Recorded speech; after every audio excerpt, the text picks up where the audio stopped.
So hey everyone, welcome back to the channel. Today we are tackling an age-old debate in almost every Indian household: rice versus roti, which is better? It's a question that splits the families, sparked friendly arguments, and maybe even led to some interesting dinner table debates.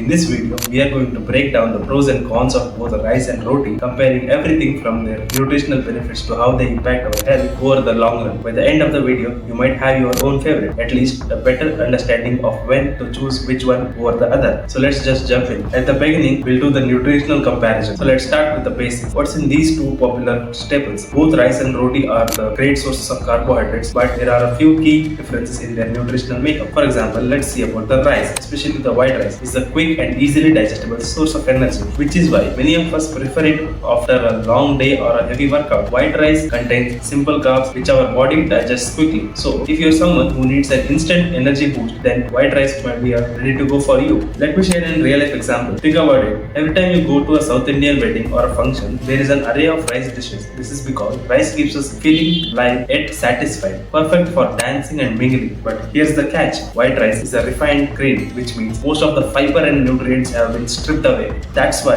health conscious folks prefer brown rice, which is less processed and retains more fiber and vitamins in it. However, brown rice takes longer to cook and digest, may not suit for everyone.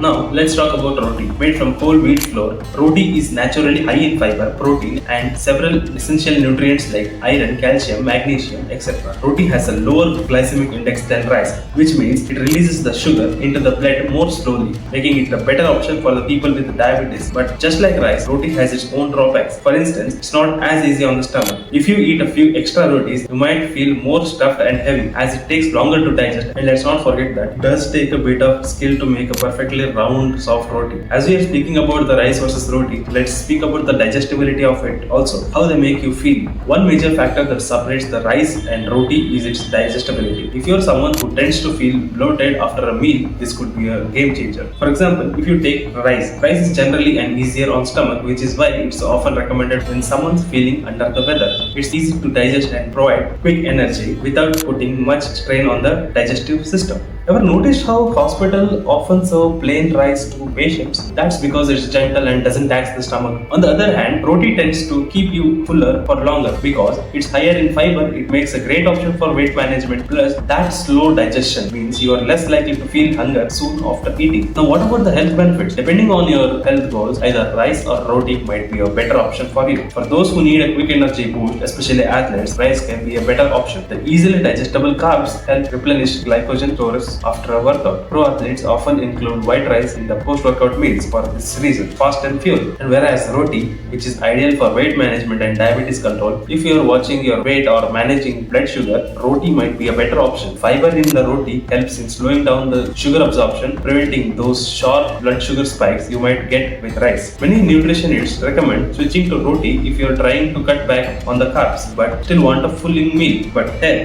a whole wheat roti is packed with nutrients too.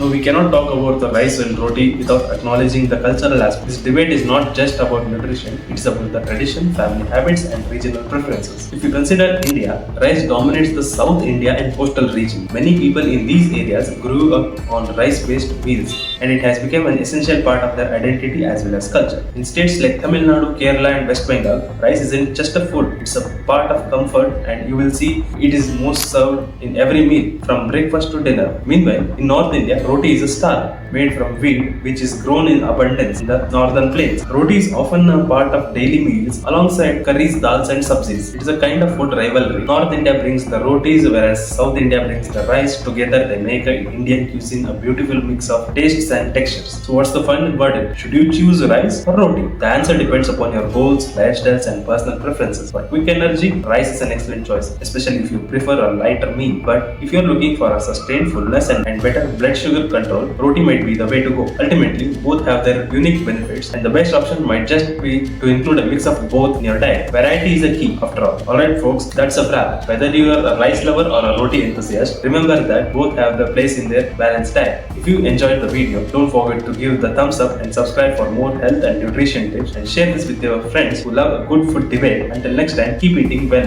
and stay healthy.